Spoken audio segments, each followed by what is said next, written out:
Hello, this is part of COM 2140's Debate-a-Palooza. My name is Emma Darby. I'm going to be judging today. If each of you could please stand up, say your name, and which speech you are planning to do for your group. Sound good? Okay, go ahead. Hi, I'm Alexis Broussard, and I'm going to do the introduction for the affirmative side this week. I'm Cole Howell. I'll be doing the second support argument. I'm Quinn. I'm the third speaker. I'm Lucy Ritchie, and I'm going to be doing the closing statement. And are y'all the affirmative or the negative? Affirmative. Okay.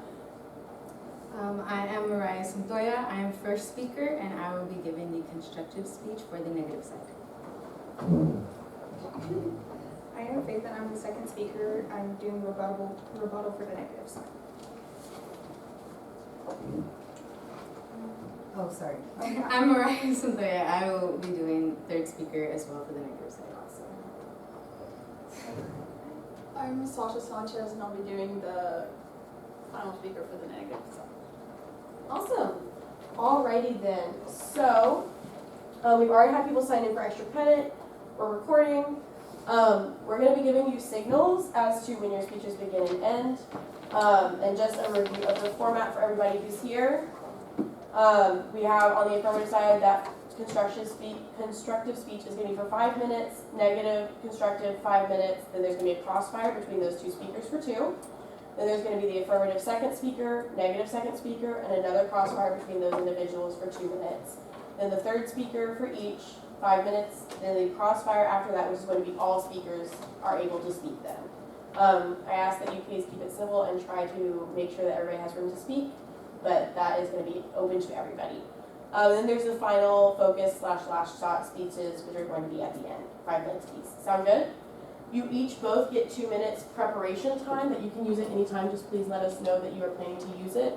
And it's 2 total. So if it's broken up, that's great. If it's all at once, that's also fine. Sound good? Any questions? Alrighty. So let's go ahead and get started. I do have a question. Yes. As soon as they hand it to me. Oh, I don't hand that to you, please. Thank you. Okay. So yeah, gonna make sure that we've covered everything, and just for informational purposes, the resolution that's being debated today is resolved. The U.S. federal government should pass the assault weapons ban of 2023, and that's, I think it's S25. Yeah. Okay. Awesome. So whenever you're ready for a speaker for the affirmative. Would you like me to stand or? I prefer standing because I think it helps people speak better, but Okay. that is on me. So I suggest doing it.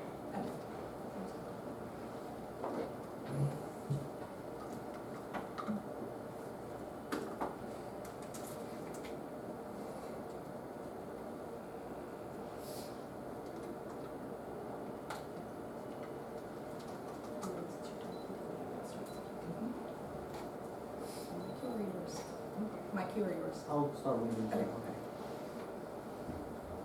Hi, my name is Alexis Broussard. Today I'll be affirming the resolution the U.S. federal government should pass the assault weapons ban of 2023. Today, my team will demonstrate through arguments and supporting statistics that passing the assault weapons ban will be effective and is a necessary measure to protect innocent lives within our country.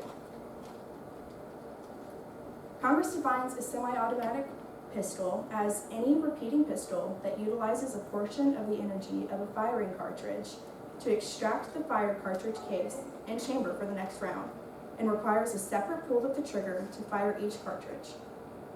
Additionally, according to Congress, the term semi-automatic assault weapon means any of the following, regardless of manufacturer or the caliber of an ammunition accepted.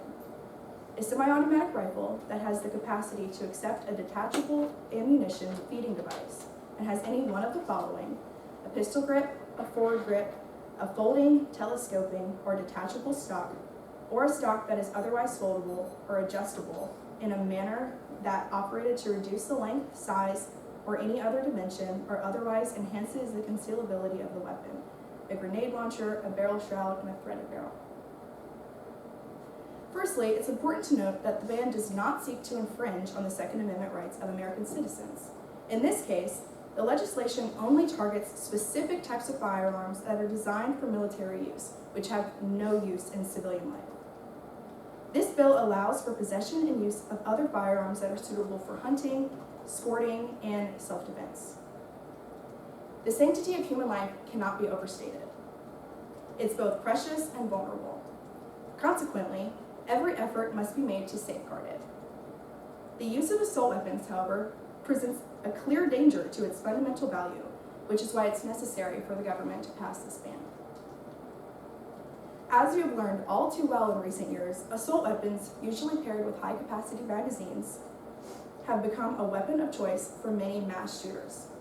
According to CBS News, as recently as April 11th, a gunman in Louisville, Kentucky, killed 5 people and injured 8 others with an AR-15, of which he purchased legally the day prior at a dealership.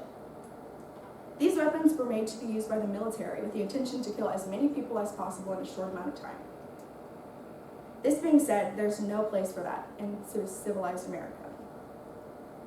It's worth noting that the assault weapons ban of 2023 is not a new concept.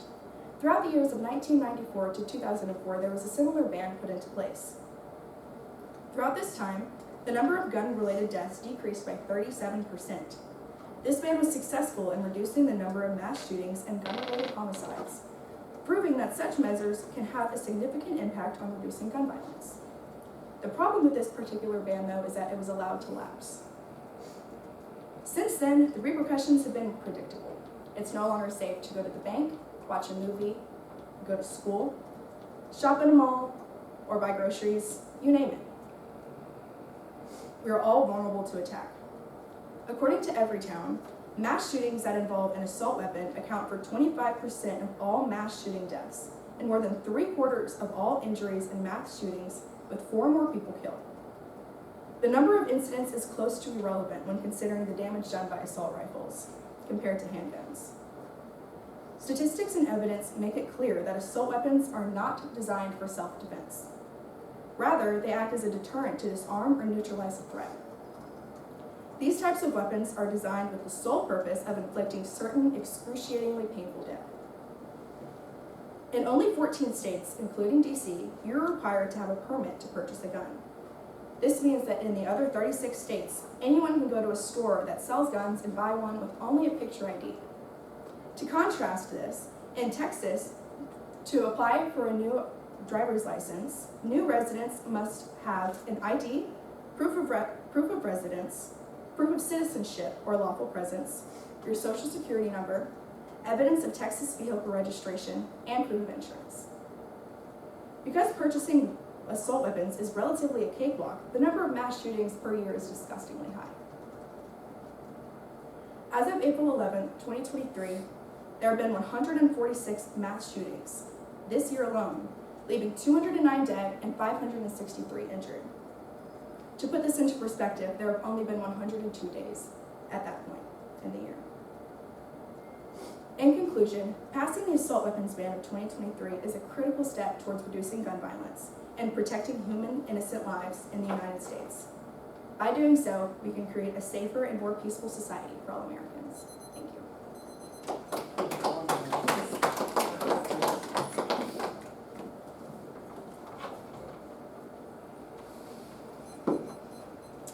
Hi, I wanted to first and foremost give thanks to the audience for being here today, as well as my judge and my opponents.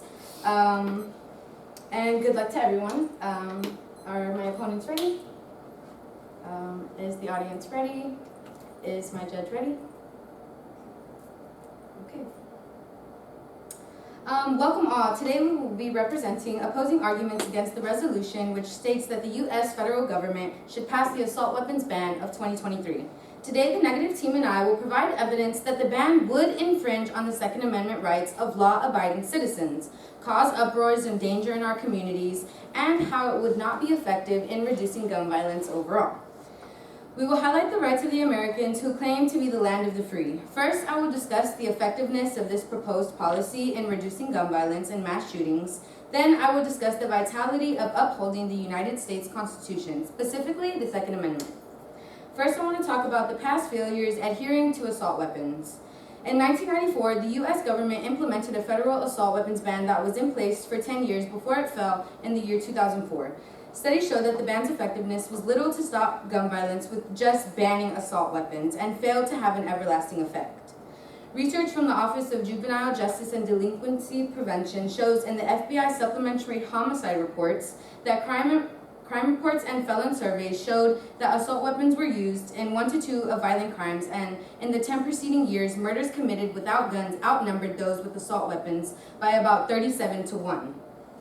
According to Whitaker, in 2023, the America's First Policy Institute's issue brief states, although numerous factors led to this decrease in violent crime, banning assault weapons was not one of them. Instead, the bill's $12.5 billion for prison construction enticed states to adopt truth in sentencing laws, which required inmates to serve at least 85% of their sentences.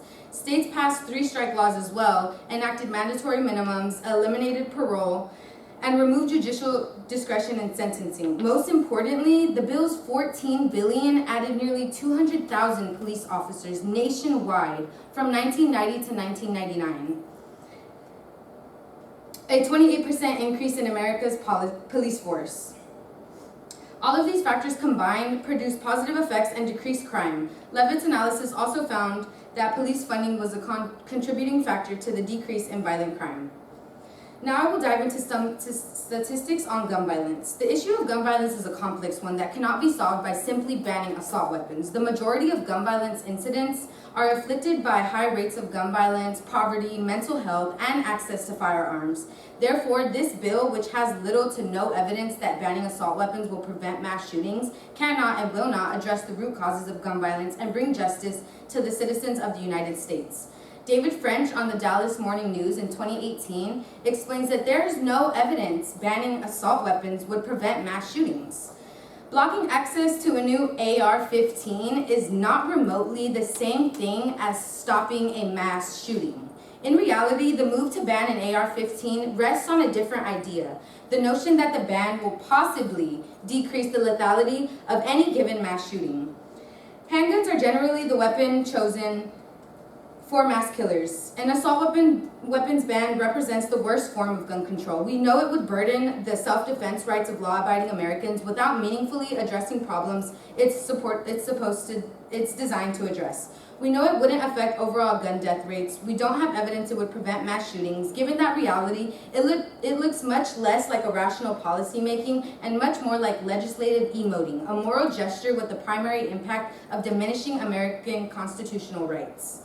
The National Institute of Justice in 2022 explains most individuals who perpetrated mass shootings had a prior criminal record of 64.5%.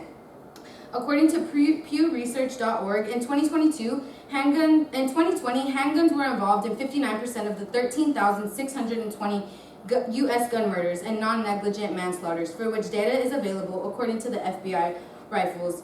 The category that includes guns refers to as assault weapons were involved in 3% of firearm murders. Shotguns were involved in 1%, and the remainder of gun homicides and non-negligent manslaughters of 36% involved other kinds of firearms or those classified as type not stated.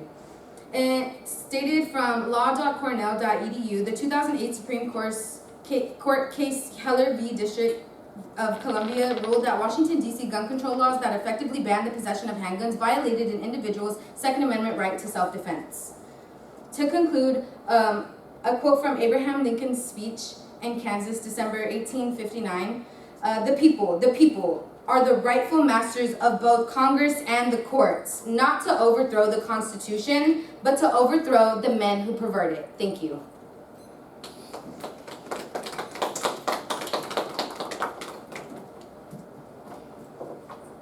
That was the crossfire between the two of you. I have a question. When you referenced the police force after the lapse of the 1994 to 2004 assault weapons ban, you said that they increased by 2 million, the amount of police in the force? 200,000 police officers 200,000 nationwide. police officers, yes. So we have had over 160 mass shootings this year. I'm just wondering how that's effective, because look at Uvalde, it took police officers over. I had a 30 minutes. question about the driver's license, Okay, that you brought up. How does that, coincide with the ban? I was just trying to compare with how easy it is to get assault weapons versus having to apply for a new driver's license in the state. of Okay, you Texas. brought up 146 mass shootings this year. What is your source for that? It is CBS News. Okay, and what is your source, where you say that there's no infringement on the Second Amendment? Where does, Well, I wanted to get an answer from you for the first question that I asked you. How have increased police force helped with mass shootings? Like I said, took 40 minutes to get a police officer to disarm the Uvalde shooter, and it killed 21 people. So what's your response to that?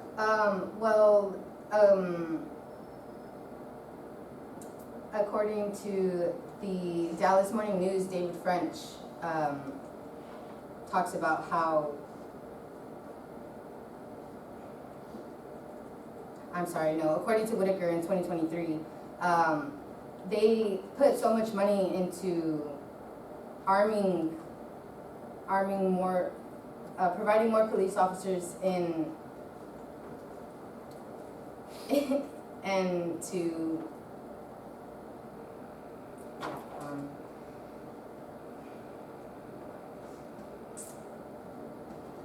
I'm sorry, can you restate your question again? Yeah, so Okay. you mentioned that after the 1994 to 2004 assault weapons ban lapsed, they increased the police force by over 200,000. I was wondering how that was effective when it came to preventing mass shootings, because in this year alone, there have already been 160.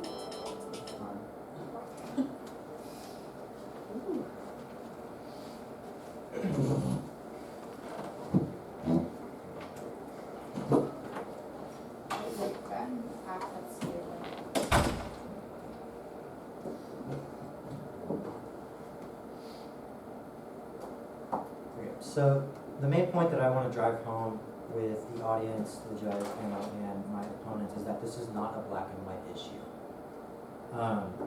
While handguns are used in 75% of mass shooting incidents, assault weapons account for 75% of the injuries and deaths inflicted during those shootings. 4 out of 5 of the deadliest shootings in U.S. history, assault weapons were the firearm of choice for the shooter. That includes the Las Vegas Music Festival, Texas First Baptist, Sandy Hook Elementary School, and the Pulse nightclub shooting in Orlando, Florida. An assault weapons ban may not be the end-all be-all, but restricting access to them would significantly reduce the fatality rate. According to Senator Dianne Feinstein, the author of the 2023 assault weapons ban, during the 1994 to 2004 assault weapons ban, mass shooting incidents dropped by 37% from previous levels, and when it was allowed to expire, those rates skyrocketed by 183%. Furthermore, following the expiration of that 10-year ban, the collective death toll of mass shootings increased by a whopping 239%. It was also calculated that if the ban were to have remained in effect, an estimated 314 of the 448 shootings that have occurred outside the time frame of that ban could have been prevented. Not only are assault weapons claiming more lives than handguns in mass shooting incidents, they also generally cause a great deal of damage on the human body than most handgun rounds. While most handgun rounds cut through the body in a relatively straight line, a high caliber round discharged from an assault weapon ricochets throughout the body, tearing tissue and shattering bones, and leaving a massive exit wound. This means that while handguns are more common in acts of gun violence, their wounds are generally more treatable if responded to in a timely manner. Whereas a wound from an assault weapon essentially dooms its target to a fate of bleeding out from their injuries. My opponent wants to talk about the Second Amendment. Let's talk about the Second Amendment.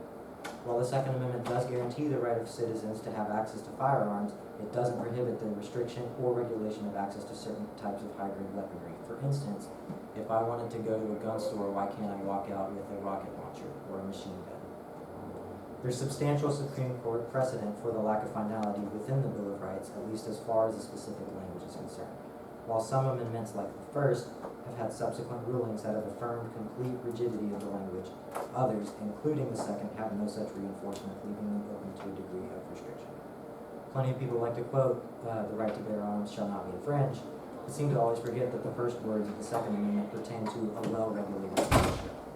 The Second Amendment was intended to ensure that citizens could defend their property in the event of invading or corrupt governments. Because a mass shooting does not fall under either of those categories, it remains open to scrutiny according to Supreme Court precedent. If we're going to talk about more police boots on the ground, Uvalde is a prime example of why this could fail, as my colleague mentioned earlier. The lack of proper coordination and effective leadership cost the lives of more children than what would have happened with a quick response. Those officers were also hesitant to confront the shooter because he had an assault weapon. This is probably the most prime example of why quality should take precedence over quantity. I agree wholeheartedly that we should invest in law enforcement, but the Uvalde response proved that the number of boots on the ground doesn't always guarantee an effective response. By investing in training, equipment, and tactics, we can help ensure that law enforcement has a quicker and more profound response to mass shootings, and in conjunction, we can restrict access to assault weapons to help reduce the frequency in which these shootings occur. Rather than increase police presence, we should enhance active shooter training for law enforcement. Now, how about that good guy with the gun we always hear about? We often hear reports of armed civilians pulling out their handguns to stop a mass shooting in a heroic act of bravery and selflessness. As honorable as that is, the same cannot be said with regard to assault weapons. When an assault weapon is in the equation, it's almost always the aggressor and never the deterrent. I challenge my opponents to name one time an individual acting in civilian capacity, that means not military, not law enforcement, a civilian, prevented a mass shooting through use of an assault weapon. In most, if not all cases, people who respond with assault weapons are part of law enforcement agencies and are specially trained and certified to use that type of weaponry. According to Axios, between 1966 to 2019, 77% of mass shooters used weapons that were purchased legally, with 13% obtaining their weapons illegally. As far as the law was concerned, those 77% of shooters could have easily been considered law-abiding gun owners or good guys with guns. And in most cases, there would have been nothing to suggest otherwise until the moment they pulled the trigger. So how do we approach this? First, we need to collectively change our mindset from a reactive view to a proactive view. Rather than putting all the focus into how we respond to these tragic events, let's start talking about how we can keep them from happening to begin with. By making the proper investments and regulations, we won't have to rely so heavily on our good guys with guns. Additionally, with an assault weapons ban, the black market would temporarily continue to aid in the circulation of assault weapons, but with the manufacture of these types of weapons halted, the availability of them will become increasingly rare.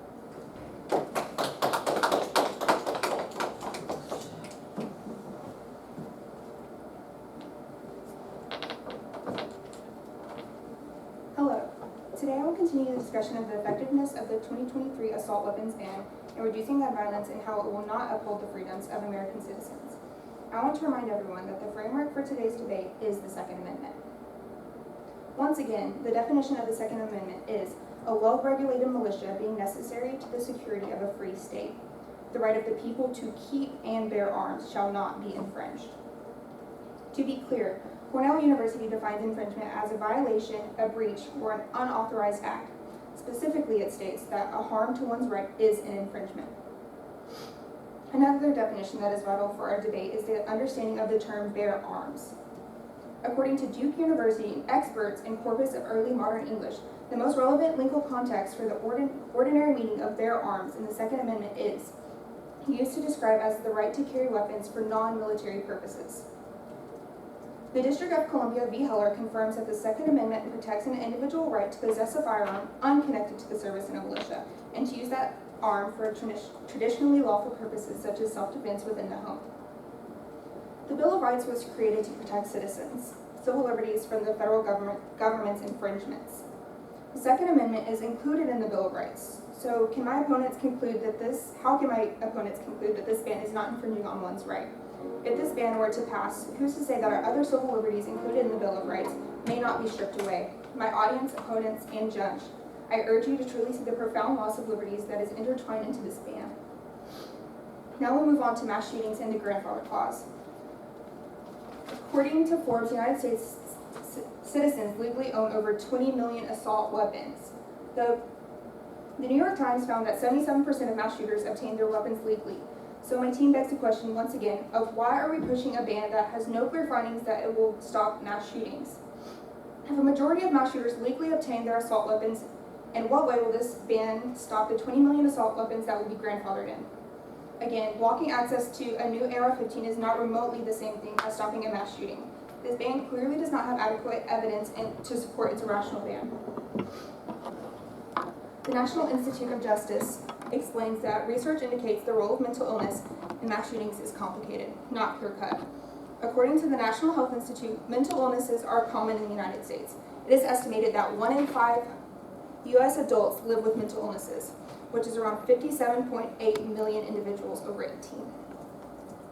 Another very unfortunate statistic found by the National Health Institute is that misdiagnosis rates of mental health in the United States are at 65.9% for major depressive disorder, 92.7% for bipolar disorder, 85.8% for panic disorder, 71% for generalized anxiety disorder, and 97.8% for social anxiety disorder. If we are not able to clearly diagnose and understand mental illness, why are red flag laws set in place? According to the University of California, Davis, red flag laws are a tool law enforcement and others can use when somebody is clearly at high risk of doing something with a firearm, but can't be arrested because no crime has been committed, and they don't appear to need a mental health hold or qualify for one. This ban and our Congress do not have the ability to effectively protect individuals with mental illnesses, nor does it have statistics or research to prove that this bill is viable. I would like to point out that the lack of statistics and studies prove that this ban is not pertinent to ending gun violence. Today, we have concluded that 1, there is no evidence showing that this ban will prevent mass shootings.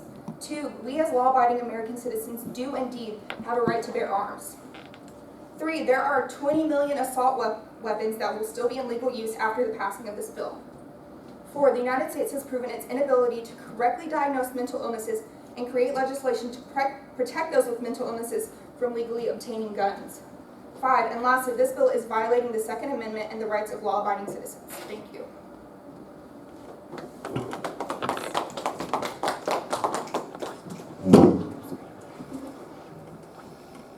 So I had a question for you. It's illegal to shout fire in a movie theater. Does that infringe on my free speech? No. Why not? Why does it not infringe on your free speech? That's actually in the Constitution, there's, what is it called?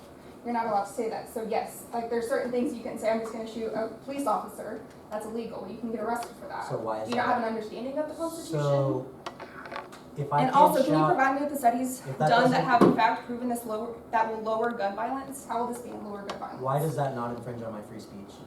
Do you not understand the Constitution? I do understand the Can you explain to Constitution. me I'm the asking you to question? verify your understanding. My understanding of the Second Amendment That's is. not what I asked. What is the question? It pertains to the First Amendment.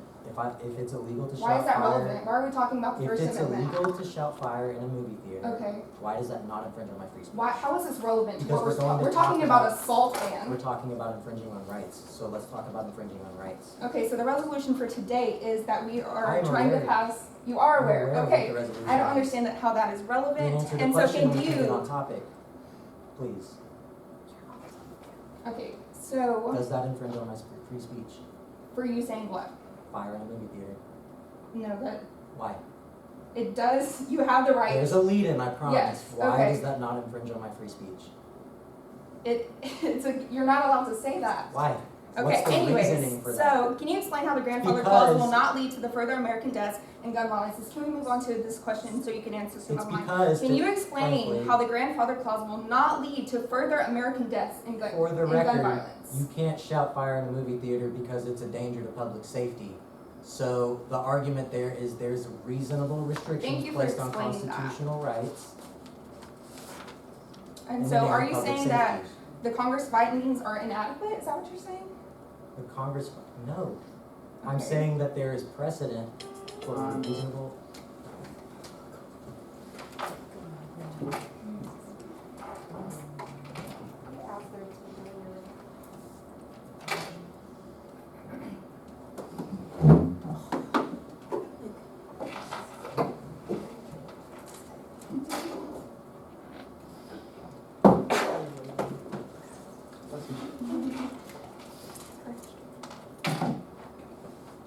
Today has been normalized for many parents to get a phone call from their children's school saying that they were shot, injured, and or killed. Schools deserve to be a place where kids can learn freely without the fear of ending up on the news. The majority of the people in this room who have been a part of the public education system can understand and can say that they partaken in a school shooting drills. Why? On May 24th, 2022, a gunman was able to enter Robb Elementary School in Uvalde, Texas. Even before turning 18, the gunman contacted 2 different people, including his sister, to purchase a rifle for him. Although they refused, when the gunman finally turned 18, he was able to walk into multiple different stores and spend a total of $4,800, including purchasing 1,700 rounds of ammo and multiple accessories for his weapon. The killer thought out a plan, and he executed it, resulting in killing 19 students and 2 teachers. What type of 18-year-old goes into a store or a gun market to purchase an AR-15 and spends thousands of dollars on it because it's his Second Amendment right? When visiting other countries outside of America, I can personally say from experience, there's a lack of feeling like you're going to get shot. When I was walking the streets of Greece, I felt as though people weren't always looking over their shoulder, and I wasn't concerned about finding an escape route in case of a shooting. I wasn't concerned about the random loud noises that resembled gunshots, because in hindsight, and in fact, there is no guns in Greece. As an American, I'll be the one to say it. This country is not as safe as many of you think. For example, countries like New Zealand have implemented strict gun control laws and have statistically prohibited mass shootings. Due to that, New Zealand only had 1 deadly mass shooting in recent years, which resulted in the death of 50 people with another 50 critically injured. The gunman streamed the shooting on Facebook Live when he walked into a monastery and murdered multiple people during a religious moment of peace. Less than a month later, New Zealand's parliament voted 119-1 to introduce a nationwide ban on semi-automatic weapons and assault rifles. Why does this country that emphasizes the American dream take so long for action against these weapons of war that murder parents, children, teachers, and many more? As AR-15s are repeatedly used in mass shootings across the country, doctors have even spoken up on what treating patients with injuries sustained by these weapons are like, and how these wounds are more severe and disconcerting than, say, from a knife or a handgun. Heather Shear, a radiologist who treated a victim of Parkland shooting in 2018, wrote in the article in The Atlantic, quote, "To radiologists, it appears as a linear line gray bullet track through an organ that may be bleeding in some bullet fragments." But when she looked at a CT scan from a Parkland victim who was shot by an AR-15 rifle, she quotes and states, "The organ looked like an overripe melon smashed by a sledgehammer and was bleeding extensively." She was amazed at how a gunshot wound could cause so much damage. Imagine being a parent getting that phone call that your child has been shot by an AR-15, and later you're not even able to recognize your own child's body.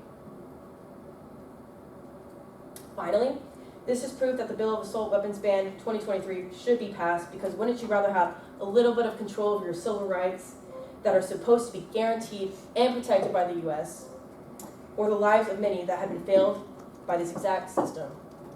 Thank you.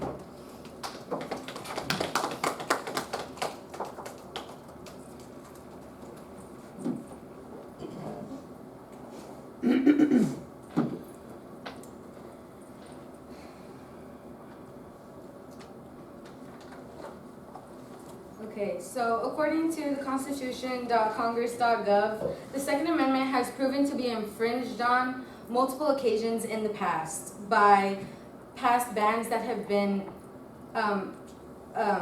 attempted to be put into place. So many of the U.S. courts of appeals concluded that the Second Amendment protected a collective right tied to militia or military use of firearms, while some courts and commentators maintain that the amendment enshrined an individual right to possess firearms outside the context of militia or military activity. In 2008, case District of Columbia v. Heller, the Supreme Court held, after a lengthy historical analysis, that the Second Amendment protects an individual right to possess firearms for historically lawful purposes, including self-defense in the home. It is not unlimited, and that nothing in the opinion should be taken to cast doubt on this long-standing prohibition, like laws forbidding the carrying of firearms in sensitive places. In 2002, case New York State Rifle and Pistol Association v. Bruin, the court recognized that the Second Amendment protects a right that extends beyond the home, and also clarified that the proper test for evaluating Second Amendment challenges to firearm laws is an approach rooted in text and the historical tradition of firearms regulation, rejecting a two-step methodology employed by many of the lower courts. The court in U.S. v. Cruikshank states that the Second Amendment means no more than that it shall not be infringed by Congress, i.e., it has no other effect than to restrict the powers of the national government, and thus actions of private fellow citizens could not deprive the victims of a right covered by the Second Amendment.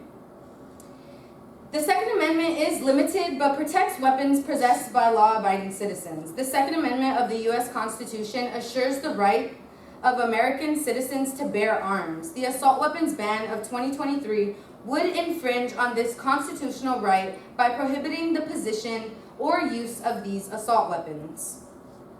Acceptance of such a ban would be a violation of individual liberties. Taking away a right seen to others as not a big deal will only open the door for the U.S. federal government to excessively take away the rights of Americans. The Supreme Court reaffirmed last year that the Second Amendment protects weapons that are in common use at the time. Semi-automatic pistols and rifles are indisputably in common use for self and home defense today. Another push to pass an already failed assault weapons ban. By banning the most commonly used semi-automatic weapons, that will only be benefiting those who don't obey any laws, who are unlawfully obtaining these assault weapons. We need to let our representatives know that we will not stand for any more infringement of the Second Amendment. Semi-automatic weapons, which are in common use today, are owned by 145 million law-abiding Americans. According to WallenLawOffice.com, there are 4 ways someone can lose their Second Amendment rights: committing a felony, transporting weapons across state lines, doing drugs, or a dishonorable discharge. But the Second Amendment, it protects weapons possessed by law-abiding citizens who are following the law, who are protecting themselves, who have those weapons with no motivation of what these weapons are usually put in as a stereotype.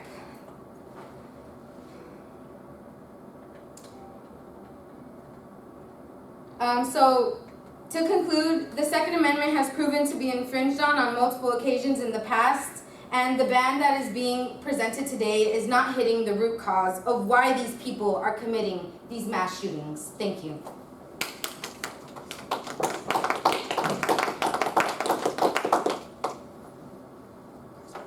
Draw the crossfire between any speakers or what?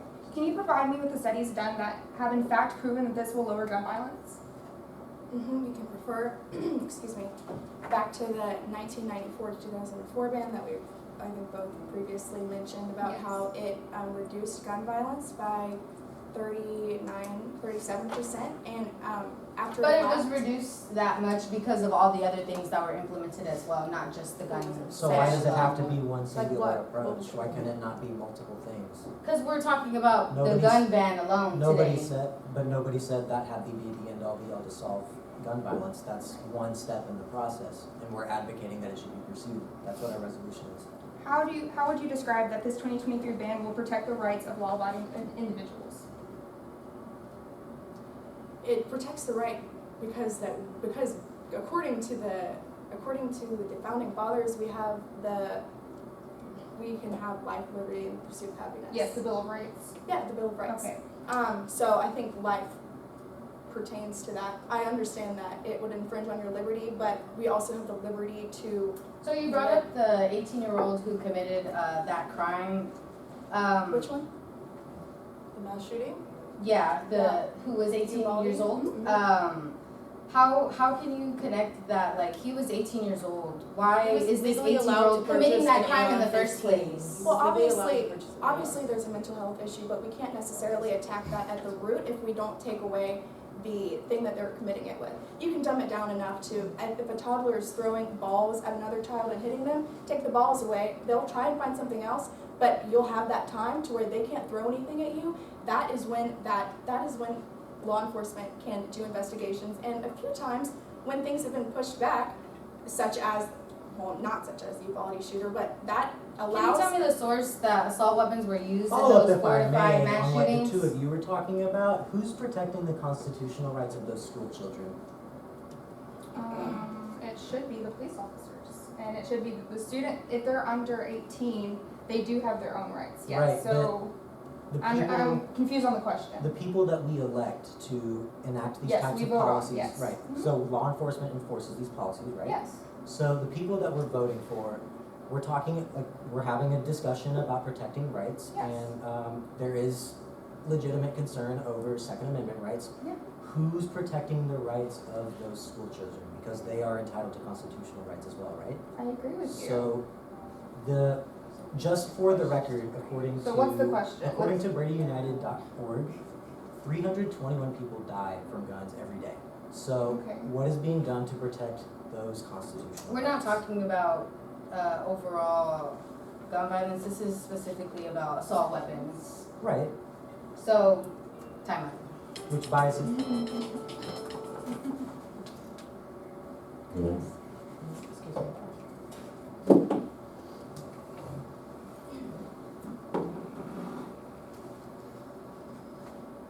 To close out our final statements, here are some things that we have taken away while discussing the gun ban in America. We have identified that the gun ban is not a ban on all firearms, but those that are only beneficial for military use and not for everyday use. We understand that although handguns are used in 75% of shootings, assault weapons count for 75% of all mass shootings. Applying that assault weapons have a great impact on any mass shooting that occurs. We understand that when the 10-year ban expired, there was a significant increase in mass shootings by 239% to be exact. We also understand that without this ban on military-grade weaponry, it is considered a threat to the fundamental value of life being precious and vulnerable.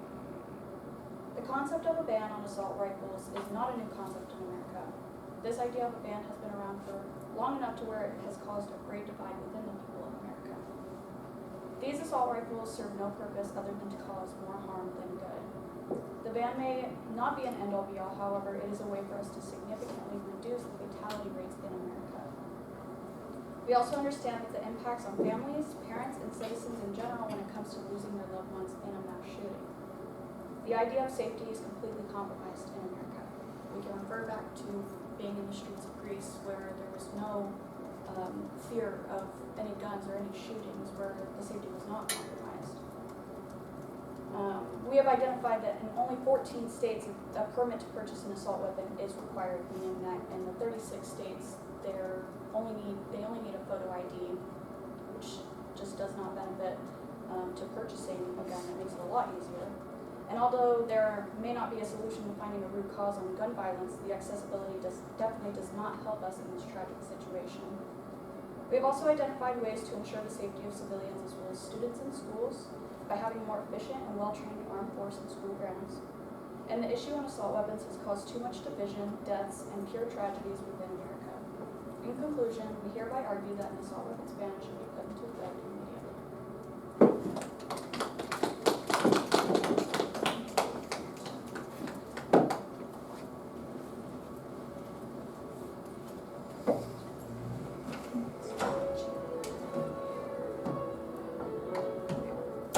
The world is not a perfect place, and we will always have tragedies. In the sake of other countries succeeding where we lack, we are not them. We need to be the United States, the land of the free. You might think that America is capitalizing on our fear, but in the end, it's smart in pushing Americans to protect themselves when things go wrong.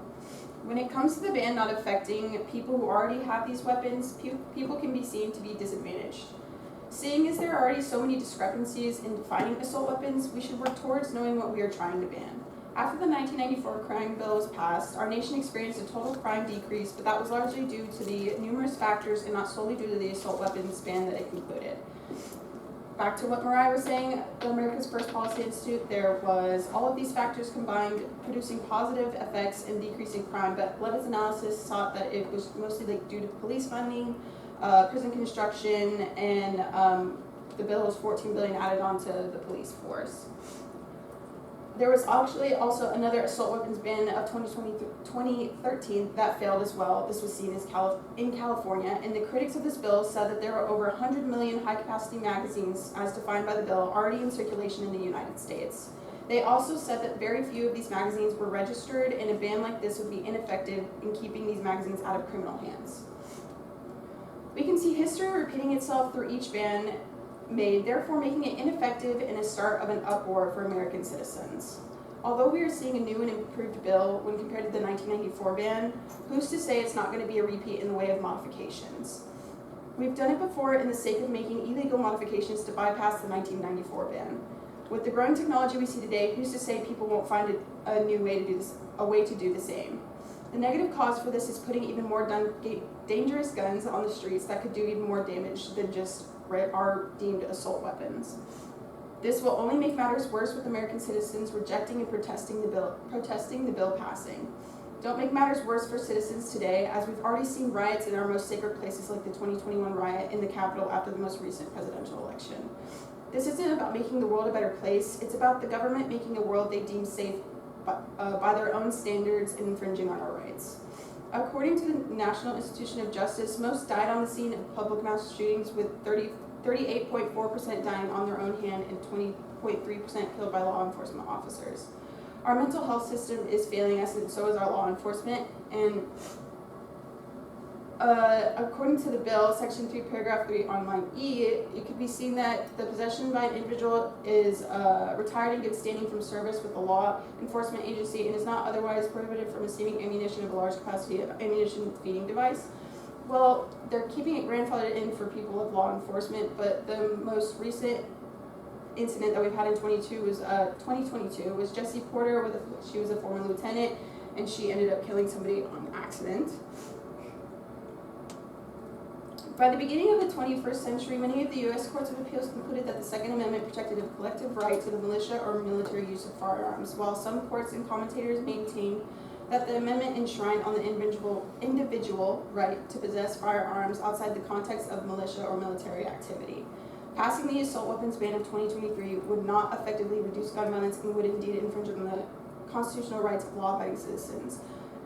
To conclude, Congress should focus on implementing policies that address the root causes of gun violence while upholding the Constitution. This ban can have major negative consequences that could lead to the downfall of our country. Vote no on this resolution to protect our individual liberties and seize the progression of our constitutional rights being chipped away.